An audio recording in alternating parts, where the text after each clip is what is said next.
Hello, this is your host, Jigme Kelteng, and welcome to the Jigme Kelteng Show, a podcast where sit-down speakers, singer-songwriters, musicians, sports personalities, actors, radio broadcasters, and a slew of many other professionals from a broad range of fields.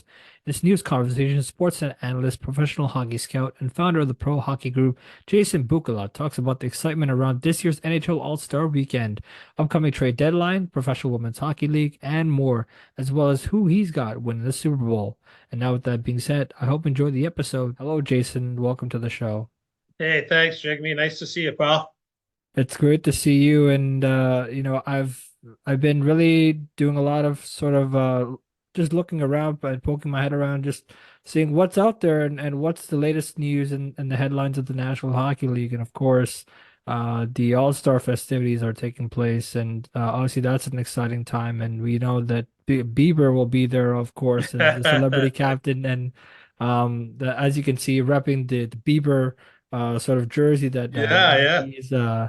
he's created for the Leafs this year, so which is really cool. And I guess what is sort of when you look at the All-Star festivities and the All-Star game in particular, what is like the most exciting sort of skill competition or skills game that you sort of look to for every year in the All-Stars, I guess?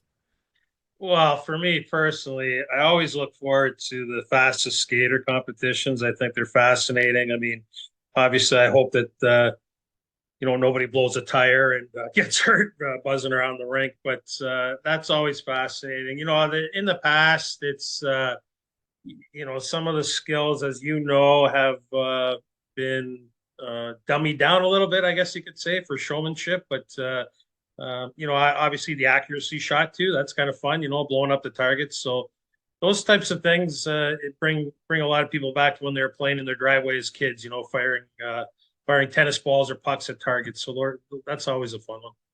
For sure. And I guess one of the highlights for me when I saw like past All-Star games and All-Star skills competitions, when Matthews was taking, I guess, the accuracy shooting, and when he was in San Jose, I loved when he took off his jersey and he pulled out a Marlowe jersey all of a sudden, and the crowd erupted in cheers. And you gotta love to see that when Matthews pulls out a Marlowe and just does a little honor of the Patty guy there, and what a legendary player he's been for that franchise, and what a great job he's been doing for the development group there as well for the younger players of the San Jose Sharks. Well, I mean, talking about players, I guess the important thing is I know we're all excited about the All-Stars, but I think we can get down to the nitty-gritty about the trade deadline looming, and we know that there's been lots of conversation around here in the city about what is going to happen for the Maple Leafs? And I think that's been the biggest question for every hockey fan here. We know, and I've seen one of the clips that you were talking about, but the Leafs sort of falling short in terms of the lack of draft capital, but also the lack of assets they have to give up in order to get the players that are big name or headline names in terms of the trade deadline and trades in general. Um, we hear a lot about Nick Robertson. We've heard a lot about Cowan. We've heard a lot about Minton, and we heard a lot about Nyes. Um, and I know there's been a whole speculation about, well, we've heard the names of Nyes, Cowan, Minton many, many times from Elliot Friedman saying that those are the three guys that the Leafs are getting many calls on, but they're not willing to part with them, um, especially when they're looking for D. What do you make of this whole thing with the Leafs looking for D? And I know they've been looking for D for many, many years. It's not a first year thing. Let's not get that wrong, or let's not get that twisted. But what do you make of this whole Minton, Nyes, Cowan, sort of the trade talk involving the Leafs, I guess? Yeah, I mean, you kind of mentioned it at the beginning there, and that is the reality that the franchise finds itself in right now, and that is that they don't have a lot of draft capital to deal with. They're dealing from a position of weakness in terms of the amount of draft picks that they have to use in trade scenarios, especially at a trade deadline. This isn't the off season where you might be able to acquire somebody, say at the draft, flip a first round pick or a different pick into a player that you're going to have for a full year, for example, or maybe with term. Ideally, they'd like to get somebody with term, but that's really hard to do at the trade deadline to fit them under the cap. So there's a lot of moving parts. I would not be parting with any one of those prospects that you mentioned. Obviously, they're part of the future, Nyes, Cowan, and Minton.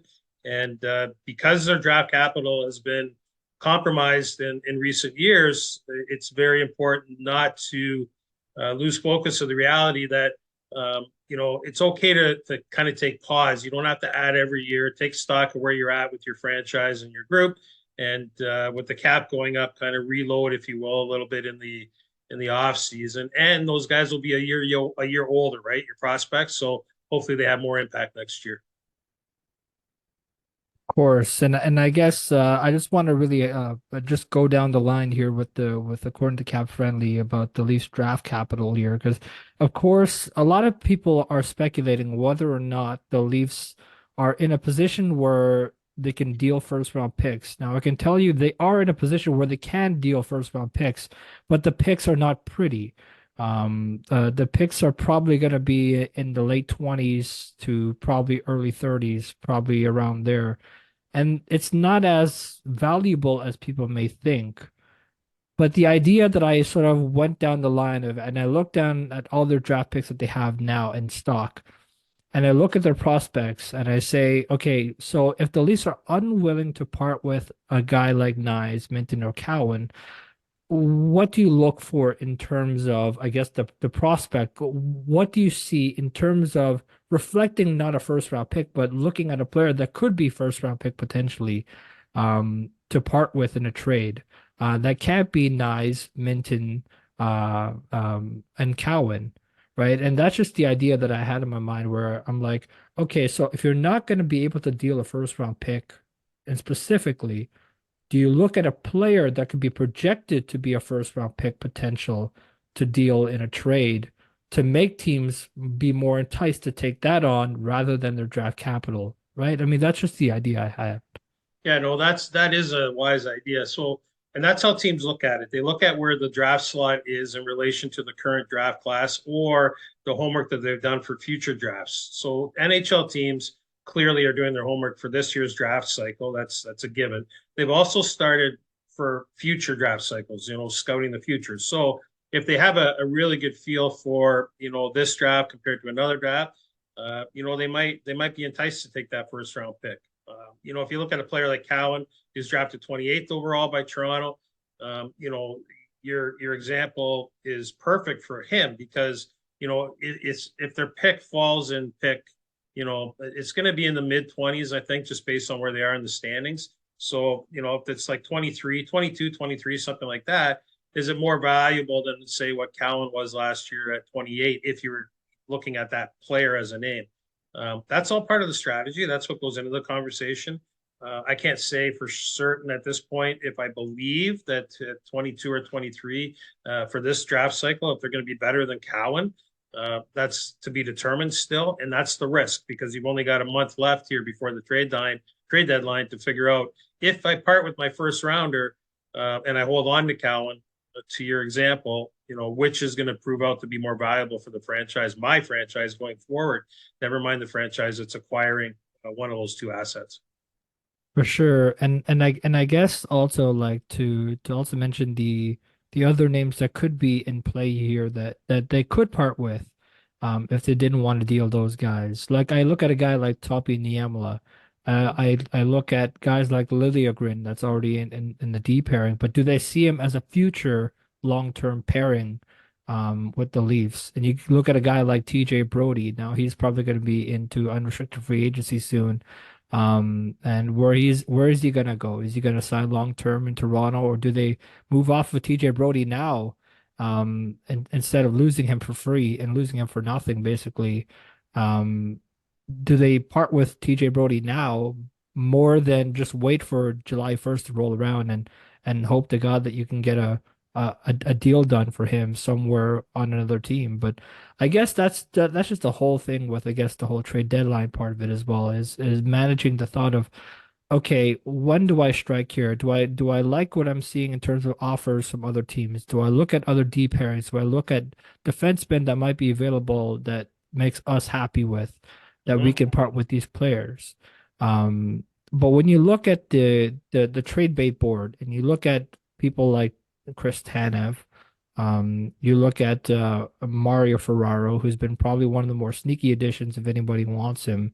Um, when you look at those players in terms of the trade bait wise, and when you look at the Leafs and their need for defense, what sort of stands out in terms of that aspect, I guess?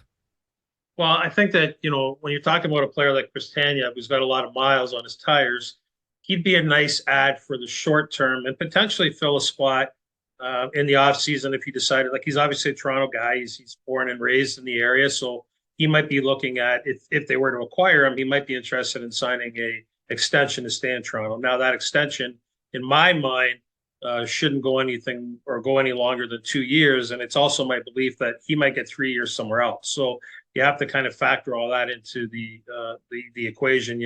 Maybe the Leafs do go 3 years with him if they acquire him. I'm not sure. Obviously, Brad Treliving's got intimate knowledge of Tanya from his time in Calgary.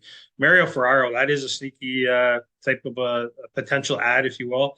Not a lot of people here in Ontario pay a lot of attention to what's going on in San Jose.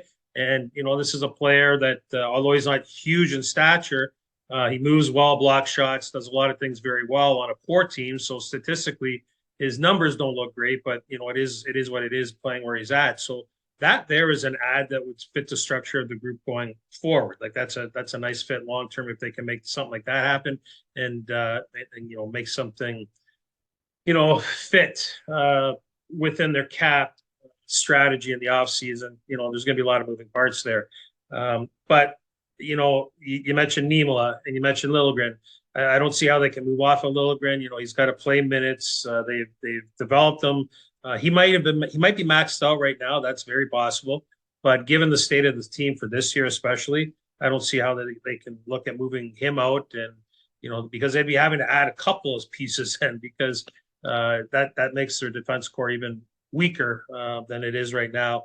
TJ Brody, I would use him as my own rental. Personally, I don't think that you're necessarily going to get an upgrade on him in the market beyond what we've already discussed here. So use him as an own rental. And I actually wouldn't be looking to extend Brody in the offseason. I would look to retool the back end a different way with some younger blood. For sure. And I guess also mentioning the fact that there are options out there that they could part with or they could add at the deadline here. And I know that I've heard a lot about this talk about and I think it's nonsense where people like Elliot Friedman, which I totally respect and I wholeheartedly admire his work and stuff, but um the notion that insiders that are giving fans is, well, it sounds like the Leafs management group internally feel like this is not the year for them to win. They don't believe they can win this year. They're looking at the long-term thing and saying, okay, what can we get out there for defensemen that we can begin to reshape our blue line with? And in terms of, I guess, retooling in a way and sort of Brad Treliving officially putting his stamp on his team. Because I don't think he has done that yet. I think he's made the tinkering moves in terms of, okay, what can we see out there? Do we like this? Do we not experiment with it? Then the next year after, you go full on and see if you can pull a whole makeover of this team and see how that looks in the next season. I mean, in terms of this whole subject on the Maple Leafs and their needs, that might be of concern. But when you look at the positives, you see the big guys like Matthews, you see the guys like Nylander, and you see the guys like Marner and Tavares. And yeah, Tavares has been cold for some games, but getting back to that goal in Winnipeg. It's got to be great to see Tavares get off that schneid and finally just have some confidence. And he kept saying that, if I'm not scoring, I just got to keep winning those puck battles and winning those face-off battles that he's so well known at. Mhm. And wait for opportunities to crash the net and get tips on and redirections. And that's how you got to get those goals and get the luck going your way again. What do you make of this whole confidence thing with the Maple Leafs? Because I guess confidence has been an important thing, especially for goaltending wise for this team. When you hear the word confidence in general, like what do you define that as, I guess? Well, so it's multi-tiered. certainly from the management perspective, how much confidence do they have in this roster and the way that it's structured to go on a deep playoff run, and in relation to, do you want to spend more capital with this group to again potentially add to go on a run. Last year they added a lot and they got through a round, but certainly this year, they're leaking. They've got some holes that they'd like to plug. Like we talked about the defense here. The goaltending seems to be coming back to life, which is a real positive. Up front, you talk about Tavares. That's the good thing about a guy like John Tavares is that when he's not scoring, he does do some heavy lifting elsewhere, wins faceoffs, net front, even creating a distraction if it doesn't end up on his stick. Those are positive things. But I'm with Elliot, and I fully support what Elliot's thinking here, and that is, and actually I'm on record by saying this, that I'm not looking to add to this group. Like I really believe that we need to kind of take a year here to reset. Tree Living is going to take the entire year. He's going to take a look at what he has, what he doesn't have. And that's a lot of tiers, draft capital, asset management in the minors in Europe, et cetera, that they already own. And then, of course, money in the offseason. They got a lot of money coming off the books. So, the Bertuzzi contract comes off, the Domi contract comes off, the Brody contract comes off. You go all the way down the line. And so there's an opportunity to kind of attack it a different way in the offseason. All of that is kind of predicated on how confident you are in the group as it sits right now. And I don't think it's like they lack confidence. It's just that they're being realistic compared to some of the other teams in the league. Yeah, and we've also heard a lot about the Pittsburgh Penguins recently about Kyle Dubas and seeing what the position that the Penguins are in this season, where they look like they might be looking on the outside in terms of playoffs because they're losing critical games when they have to win those ones, and they're just getting those wins a little bit too late in the season, and you can't be doing that if you're the Pittsburgh Penguins and with the team that they basically loaded. They Mm. absolutely loaded in the free agent period. Like they added Nedeljkovic, they added Eric Carlson in via trade.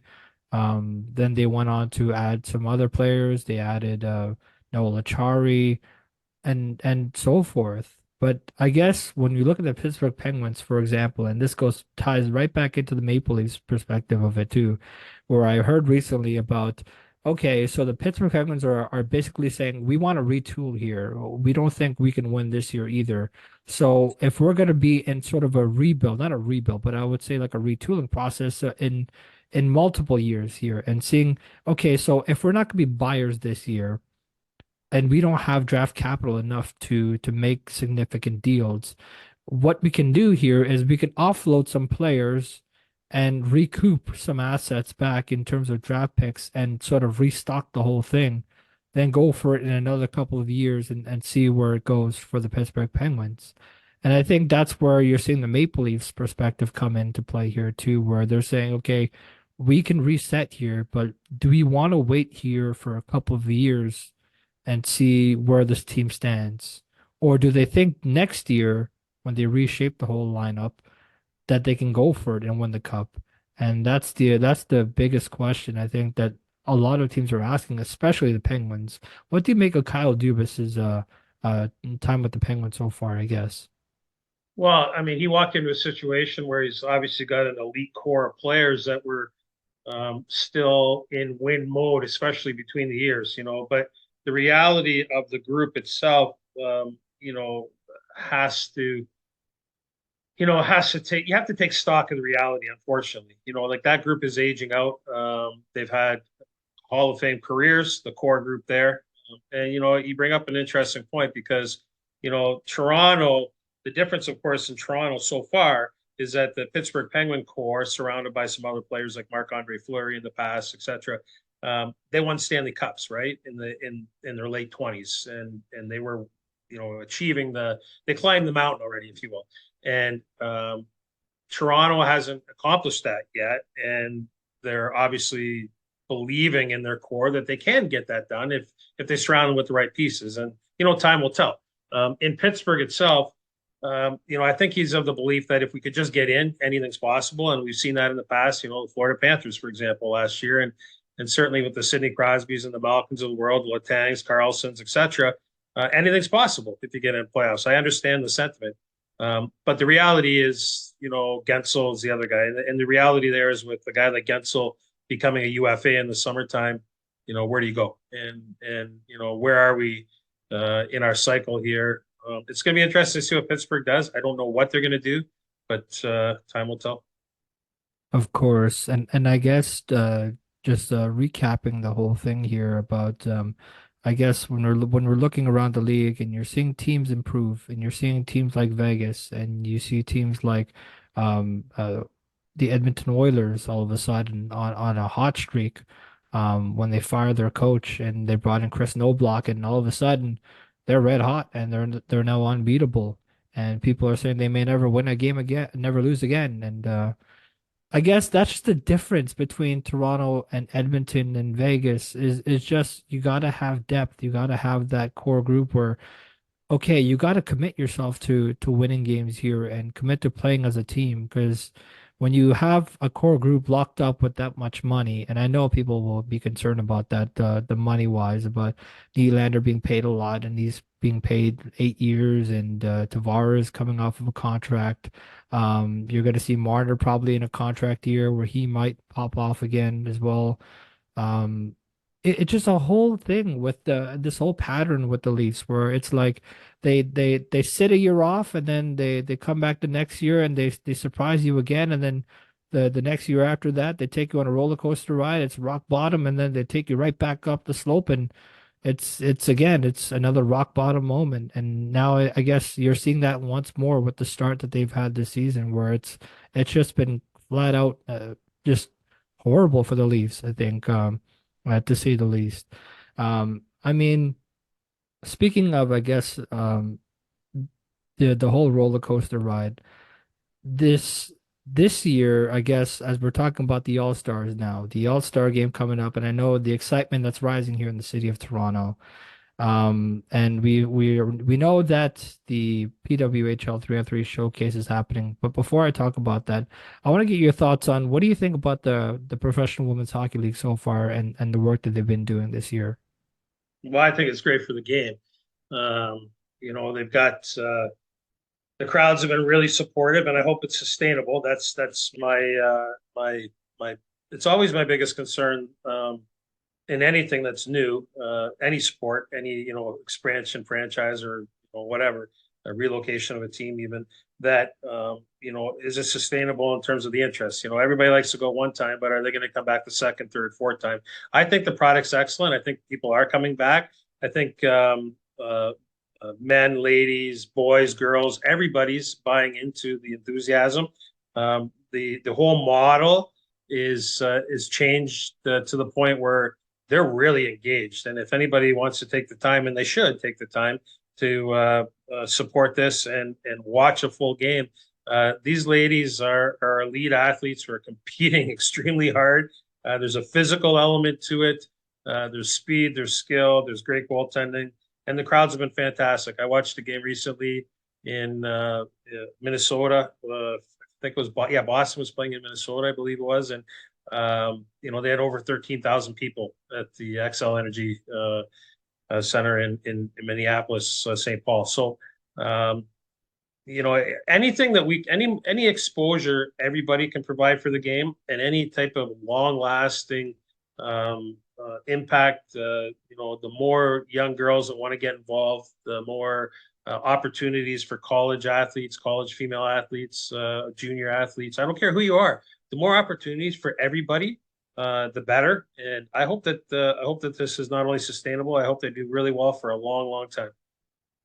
Of course. And I guess and I will agree with the sentiment and share into that sentiment as well about I was just watching I've watched every single PWHL Toronto game so far this season and I've been just keeping tabs on what's happening with this team and I guess one of the themes that you're seeing from PWHL Toronto this season is they've not been able to win a lot at home this season, which has been I guess I don't want to put this into the Leafs perspective because I know it's going to come and I know it's going to happen. I've seen it on Twitter already from one person about Okay, here we go. PWH Toronto meet the Toronto Maple Leafs, where you Oh can't win at no. home this season.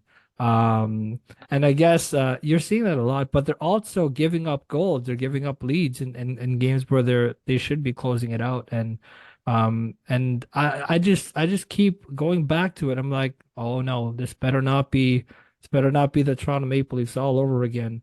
And it's just the Toronto sports thing, I guess, where they can't close out a game. But hey, I will say, I thought their recent game, I thought Natalie Spooner was just outstanding and provided a really good opportunity for this team to win games. And their goaltending has been a rocky start, but I think Campbell, aka Soup, is probably gonna get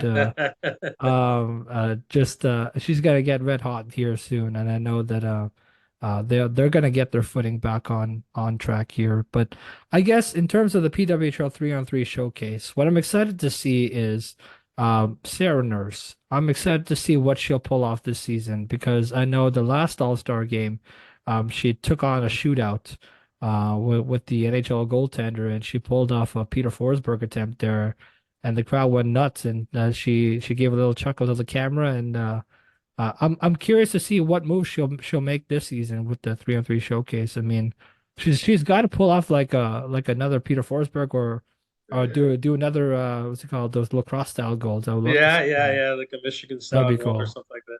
Yeah, no, she. I've had the privilege of working with her a few times on Sportsnet when she's been less. Well, she's obviously swamped with this right now, but in the past, like last year, we had I had a chance to work with her a couple of times on the panel, and let me tell you, she's just she brightens up a room. You know what I mean? Like she's one of those personalities that's um, just fun to be around. And I think that you're bang on, especially with this being in Toronto. I'm sure she's going to pull something out of her hat to entertain the people in the building. And she's that's a personality that's just great for the game on a variety of levels. And the most important one, of course, is being the fact that skill. And she's from our area in Toronto, which is great for the growth of the game. And you talked about Natalie Spooner. I mean, Natalie Spooner, she's just an elite athlete. She's obviously been well decorated on the international stage. Come back to play pro hockey after celebrating the birth of a child, and all these things, a commitment, and the desire to take your game and take advantage of the opportunity that's been given someone like her. Like, what an ambassador for the sport and a great role model for the PWHL. For sure, and I guess also just highlighting again the All-Star festivities. Of course, Team Matthews being Captain Austin Matthews, and his fifth All-Star appearance, and assistant captain Morgan Riley. Celebrity captain is Justin Bieber, and their jersey color is blue. And I don't get the whole sentiment about this disagreement about whether the jerseys look nice or they look bad. I mean, they're better than the St. Louis ones. I will tell you that. I really do agree with the fact that they look better than the St. Louis All-Star jerseys because I thought the All-Star jerseys in St. Louis were terrible. Like just god awful. Like there's absolutely no design to it. What was different about this and this year's jerseys? I mean, Yeah, this obviously isn't my lane. I'm not into the jersey design so much, but I will say this that like my 16-year-old who's here in the house studying for an exam right now, he thinks the jerseys are great. So I think that's the point, isn't it? I just old guys like me who've been in the league forever can remember back to some hideous looking all-star jerseys way back that were just orange and black with stars on them, and they weren't. I shouldn't say they were hideous, but there wasn't a lot of creation to it, not a lot of creative mindset went into it. And hey, I'm all for this stuff. I mean, like, you know what? Anything that gets us talking about an event like the All Star, whether it be the jerseys or an event, whatever the case may be, that's a positive. Negative or positive, whatever the discussion is, it is a positive, believe it or not, for the game. And you watch these jerseys will fly off the shelves. They've got the oversized crest on them, which is authentic, if you will. And I'm sure everybody will be pleased by the end of the event. hopefully I'll be able to get my hands on one of those jerseys, but until I do, I think just another theme that I would love to see happen is since Austin Matthews pulled off that Marlowe jersey in the San Jose All-Star game, I wonder if this year he'll pull off a Natalie Spooner jersey in honor of PWHL Toronto and the work they've been doing as well. Like I just wonder if Austin Matthews will pull off a PWHL special thing well, with this year's festivities happening in the city. Well, I mean, on February 27th, I think we have the Vegas Golden Knights coming in town to take on the Buds, which I will be in attendance for.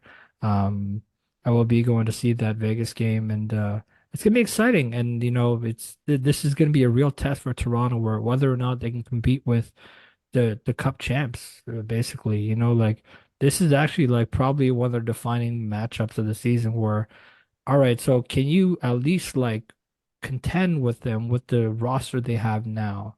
And if they can contend with the roster they have now and they beat them, both in Vegas and in Toronto, does the plans change about waiting until next Hmm. year? Because that's just a whole question I wonder about. That's a interesting trap you just proposed there. So you have to go by the body of the work, right? You have to go by a body of work for an extended period of time and see where your team is by, call it February 27th or before. I believe that with the cap situation that a lot of the contending teams find themselves in, that unless there's a three-team trade that's made where money gets kind of shelved with another partner in between before the player lands on your doorstep, I think that you're going to see some mostly activity potentially. Bump right up to the trade deadline just because of money. So to your point, the 27th, depending on what kind of heater the Leafs find themselves on by that time, potentially that's a game that's the measuring stick to make that final decision.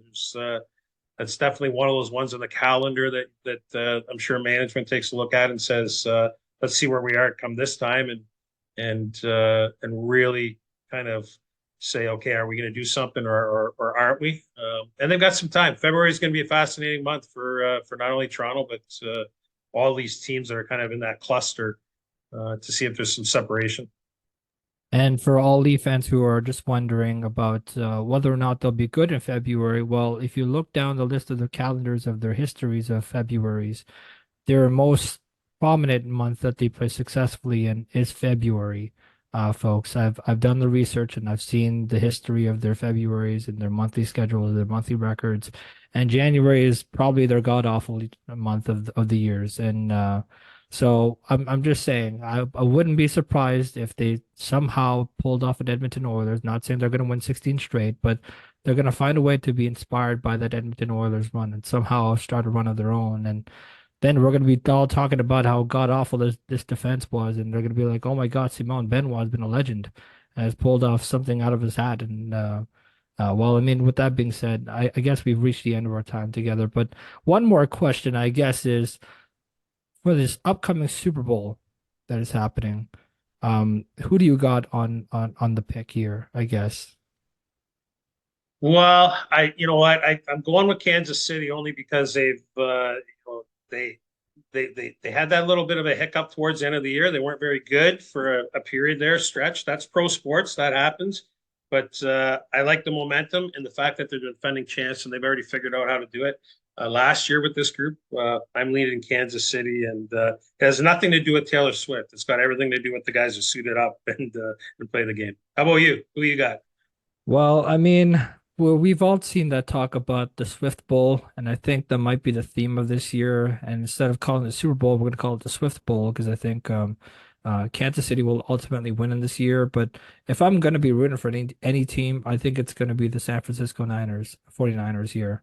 I just think that the way that they came back against the Lions and they found themselves down early, but they found a big second half and they pulled something out of their hat and pulled off a comeback. So if anybody can pull off a comeback against the Kansas City Chiefs, it'd probably be the San Francisco 49ers because that's a rematch that they have done before as well.